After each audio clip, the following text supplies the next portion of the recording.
Where am I supposed to go over here? Yeah, just chill right there. We'll just all stand together like a happy, fun bunch. Yeah. Happy group. Do you suggest like acting lessons for people who cross over, or does it seem like that's not necessary anymore? Nah, I don't think it's necessary. You know, you either do it or you don't. Yeah. Slim Shady in the stores, pick it up. Mark, we're gonna hang out. Ice Cube got Mark Wahlberg in the corner.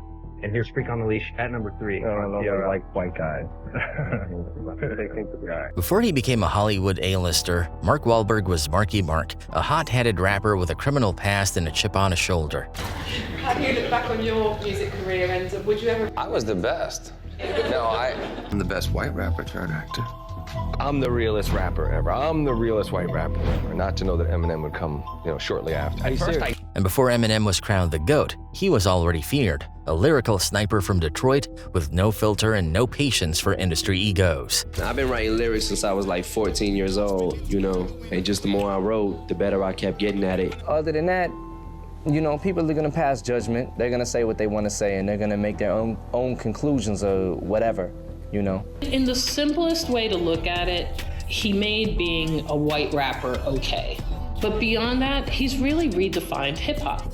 I tell it like it is. When the two first crossed paths at MTV, it should have been cool, but Mark sized him up, and he didn't flinch. That moment lit a fuse. Where am I supposed to go over here? Yeah, just chill right there. We'll just all stand together like a happy, fun bunch. Yeah. Happy group.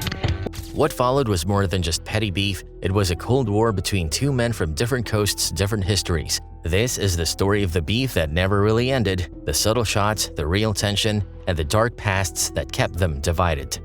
I'm here for the fans. I'm here for everybody who understands me and relates to me, and anybody who don't can kiss my I don't care. Do you know what I'm saying? When Eminem made it personal, it wasn't a rap battle, it wasn't a diss track. It was a moment, one small, awkward encounter that spiraled into years of tension and nearly turned violent behind the scenes. Eminem and Mark Wahlberg's beef didn't start with music, it started with ego. Back in the early 2000s during a taping at MTV Studios, both men were rising stars but from opposite worlds. Eminem, the Detroit-bred battle rapper, was redefining what it meant to be a white MC in a black-dominated industry. He wasn't soft, he wasn't playing dress-up, and he didn't care for Hollywood's fake smiles. It doesn't matter to me. I don't care. I don't care. I don't care! I can't. If I let fame get the best of me, you know what I'm saying, I'm gonna self-destruct, and I don't want to self-destruct. In the simplest way to look at it, he made being a white rapper okay. But beyond that, he's really redefined hip-hop.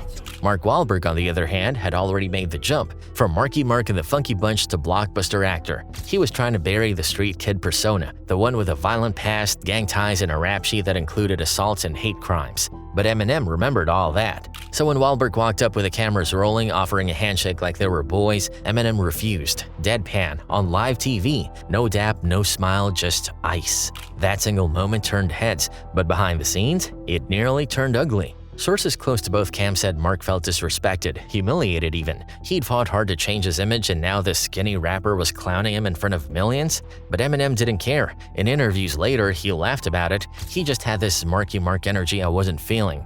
Privately, though, people say the beef almost escalated. One MTV staffer claimed security had to step in backstage, not because of Eminem, but because Wahlberg's crew was fired up. These weren't rappers used to lyrical jabs. They were street dudes from Boston, and Mark wasn't acting. Why the tension? Because M wasn't just dissing a fellow white artist. He was calling out the past, one that involved violence against black kids, drugs, jail time, and the kind of history that hip-hop didn't forget. M, who came up earning respect in Detroit's black music scene, couldn't stomach something like Mark trying to step back into hip-hop like nothing happened. Mark, on the other hand, saw Eminem as arrogant, disrespectful, and worse, a threat to his cleaned-up image. This wasn't just ego, it was personal history colliding. And the beef didn't fade. Years later, Eminem was still making sneaky shots, calling himself not like that Marky Mark type. And Wahlberg? He kept M's name out of his mouth, but industry insiders say he never forgot that day, never forgave him for the shade, and if they ever crossed paths again, things could get physical. What started as a cold shoulder turned into a silent war, and the streets knew when Eminem holds a grudge, it gets loud. When Marky Mark was a real problem. To understand why Eminem had zero respect for Mark Wahlberg, you have to rewind. Before the Hollywood fame, before the Oscar buzz, and long before he started preaching about second chances and redemption, Mark Wahlberg wasn't just a rapper or an actor, he was dangerous. In the streets of Boston, they didn't call him Marky Mark, they called him Trouble. By the time Mark was 15, he was already deep in the kind of behavior that would have most kids locked up for good. He wasn't just skipping school or tagging walls, he was attacking people. On record, Wahlberg chased black school kids with rocks, screaming racial slurs, and the very next day, harassed another group on the beach in a similar racially charged attack. This wasn't some rumor, it was in the court documents, and it didn't stop there. At 16, Mark brutally attacked a Vietnamese man with a wooden stick, smashing him in the face and blinding him in one eye. He later punched another Vietnamese man the same day. The charges? Attempted murder. The sentence? He pled down, served just 45 days in jail. Years later, Mark would say he found God and changed. He cleaned up, got a second chance, and Hollywood gave him a new script. White t-shirts, good vibrations, and photo ops. But that violent past, it didn't go away. Eminem knew all of it. M wasn't some outsider reading TMZ, he came up in hip-hop, where past sins don't disappear just because you've got a stylist and a publicist, and to him, Mark's rebrand felt like a cover-up, like someone trying to act down without ever paying real dues. So when Eminem got big, when he had the platform and the mic, he started firing. Subtle at first, referring to wannabe thugs turned actors, calling out posers who thought they could ride the rap wave just for fame. Fans started connecting the dots, and Mark, he stayed silent, but insiders say he was heated. This wasn't about clout, it was about credibility. To Eminem, hip-hop wasn't a costume, it was survival. He'd been jumped, battled, laughed at, and tested in every Detroit club that would let a white kid on the mic. He didn't wear chains for fashion, he wore scars. And watching someone like Marky Mark get a pass with good vibrations and fake street cred, that burned. Worse, Wahlberg once said in an interview that he could have been the next Eminem if he stuck with music. That lit a fire under M because to him, hip-hop isn't a fallback plan, it's war. And that's why their beef never went away, because even if Mark changed, M never forgot who he used to be. And when Eminem doesn't forget, he eventually responds, loudly. Street cred versus street crimes. By the early 2000s, Eminem wasn't just the most talked about rapper, he was the most respected, and that didn't happen overnight. He wasn't born into hip-hop, he fought for his place. Came out and it blew up enormously, and you've sort of been embraced by the mainstream. Do you feel you've finally gotten the respect that you've deserved all along? Yeah, I'm definitely feeling it, you know.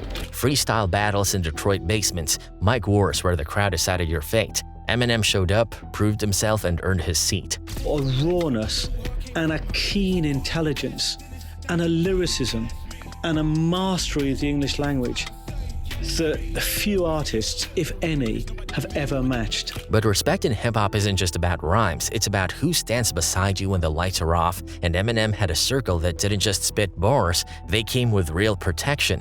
From D12 to 50 Cent to the deep ties in Los Angeles, he had affiliations most people didn't understand. He wasn't just an artist, he was a piece of the street chessboard, and that came with both power and enemies. On the West Coast, Eminem was backed by people with real pull, including LA Samoan gangs. These weren't industry figures, they were street soldiers, the kind of people that even Death Row Records once tiptoed around. Suge Knight might have been the king of intimidation, but even he knew better than to cross M's path once those connections solidified. So Suge came, he had some Mexican. Now we from New York. You ain't never seen a with a tattoo on his forehead. He just lights the cigar, and it's the Suge. He light the cigar, and he trying to see what you gonna do. This is when I knew Eminem was real. He's like, I don't give a man. This is when I knew, I'm like, damn, Eminem is a real Now compare that to Mark Wahlberg. Mark grew up in the tough streets of Dorchester, Boston. But while Eminem was fighting to be heard in ciphers, Mark was throwing rocks at black school kids and shouting racial slurs. At 15, he was part of a group that chased down children, pelting them while screaming hate. The next day, he did it again, this time at a public beach. One of those victims was Kristen Atwood, and she was among the group of mostly black fourth grade students on a field trip to the beach back in 1986 when Wahlberg and his white friends began hurling rocks and shouting racial epithets as they chased them down the street. And then came the real violence. Not long after, Mark violently attacked a Vietnamese man with a stick, striking him in the eye so badly that he was permanently blinded. Just hours later, he punched another Vietnamese man in the face without provocation. For that, Mark was charged with attempted murder. So according to reports, he assaulted two Vietnamese men while trying to steal beer. That attack sent one of the men to the hospital and landed Wahlberg in prison. Wahlberg was ultimately convicted as an adult of 2 counts of assault and battery with a dangerous weapon. He served just 45 days in prison, but that wasn't redemption. It was a slap on the wrist.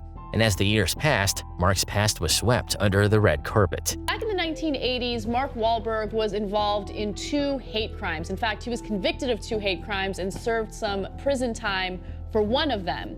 He was given a 3-month prison sentence, of which he served about 45 days. Wahlberg didn't just bury his past, he tried to rebrand it. As Marky Mark, he flashed abs, danced to bubblegum beats, and rapped like the past never happened. But hip-hop never bought it. To many, it felt like a slap in the face. A man once charged with hate crimes now profiting off the very culture he once attacked. He got airplay but not respect. Marky Mark wasn't embraced. He was tolerated, barely. Because in hip-hop, history doesn't get erased, it echoes. Were you a big fan back in the day of Marky Mark and the Funky Bunch?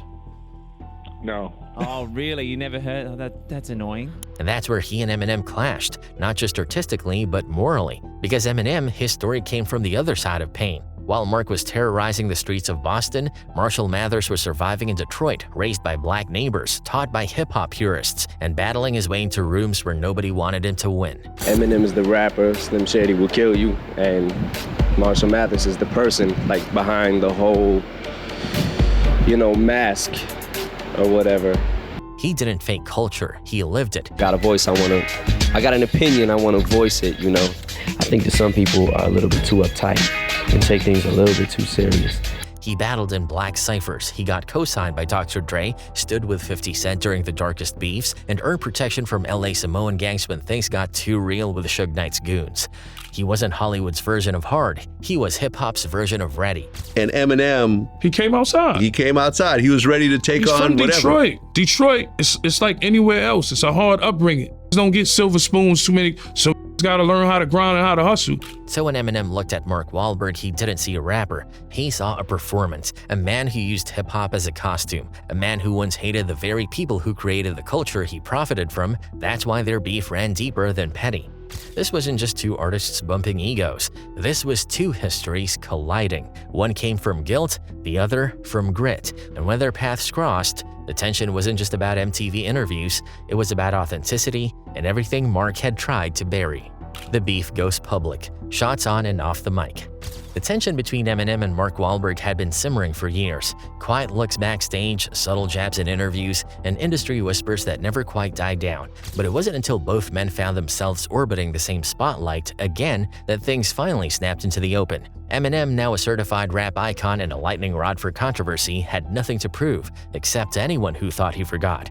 Wahlberg, on the other hand, was riding high in Hollywood, box office hits, a reinvented image, and a past he was trying to bury. But Slim Shady doesn't let the past rest, not when he remembers everything. One moment in particular lit the match. At an MTV event in the 2000s, Wahlberg was on stage presenting. Eminem, watching from the audience, cracked a joke about Marky Mark's old rap days. It wasn't just about the Funky Bunch, it was about Mark's history, his attempt to rebrand his past affiliations, and the fact that some folks still remembered. That small jab, it traveled. Not long after, Eminem dropped a line in an unreleased freestyle that sounded a little too pointed to be random. Used to be a rapper, now he acts like he ain't got a past, he spit. No names, but enough clues for fans to start connecting dots. Mark fired back in subtle interviews, never mentioning Eminem directly but brushing off rappers who think they're tough. He leaned into his clean-cut image, but underneath it, he was clearly irritated, especially when old clips of Good Vibrations started circulating again, thanks to Eminem fans. The real issue wasn't just the music or the past, it was about power. Eminem held the mic in a way Mark never could, and with his ties into hip-hop politics, from backing 50 Cent to brushing shoulders with Suge Knight's enemies, M had influence that extended beyond radio charts. And Mark, he had history, a violent one that Eminem knew how to bring up without even saying his name. This chapter of their beef wasn't about fists, it was about reputation, and in that war, Eminem knew exactly how to weaponize words. Eminem wasn't scared, but Hollywood was. While Mark Wahlberg was scrubbing off the last traces of Marky Mark from his public image, Eminem was entering rooms that made Hollywood nervous. He wasn't just a rapper anymore, he was a cultural disruptor. A wild card with no filter, a tongue sharper than any headline, and a memory that could bury careers in 16 bars. And Wahlberg knew it. See, Hollywood loved Eminem's commercial value. 8 Mile was a box office smash, Lose Yourself won an Oscar, but behind the scenes, people were walking on eggshells. You couldn't predict him. He didn't kiss rings, play by rules, or hide behind fake smiles. When he walked into a room, even actors with tough guy pasts, like Mark, got a little quieter. especially when M started subtly reminding folks of what they'd rather forget. In interviews, Eminem never addressed Mark by name, but he didn't have to. His fans did the digging. Internet threads were filled with resurfaced court documents, photos of Wahlberg's old gang days, and video clips of his past violence. Suddenly, the Funky Bunch era didn't feel so funky anymore. It felt like a costume covering scars.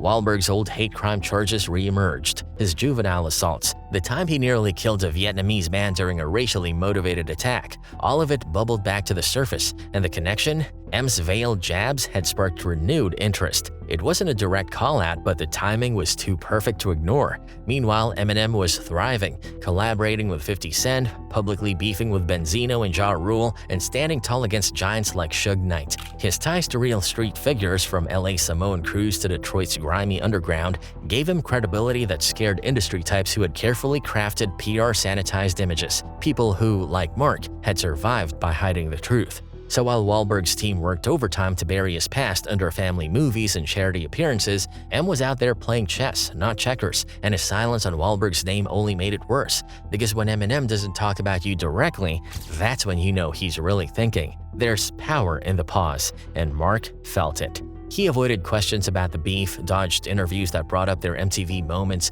and quietly distanced himself from any environment that M could be in.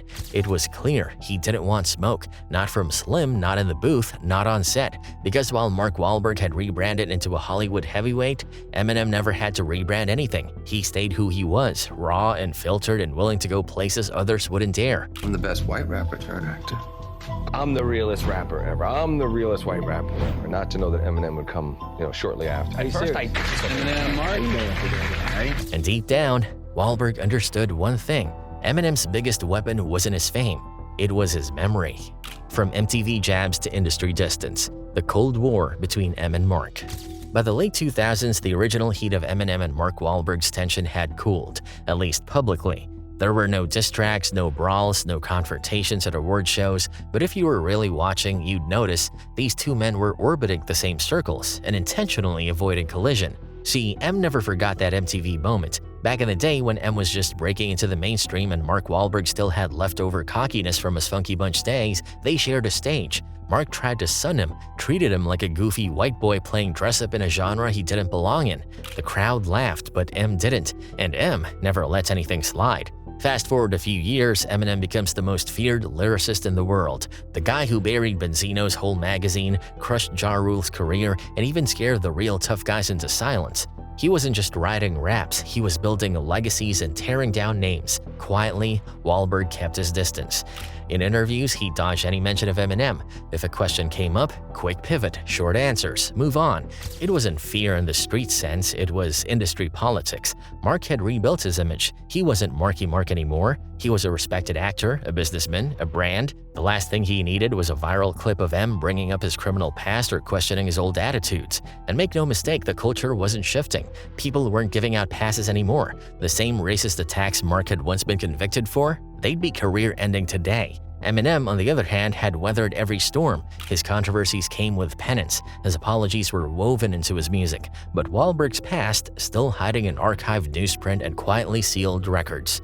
Then came the deeper irony. While Mark was pushing out blockbuster films with The Rock and appearing in family-friendly commercials, Eminem was quietly aligning himself with street-certified names. He embraced artists like 50 Cent, who had real bullets in his history. He stood with Dr. Dre, who represented the West Coast legacy, and he never once softened his brand to fit in.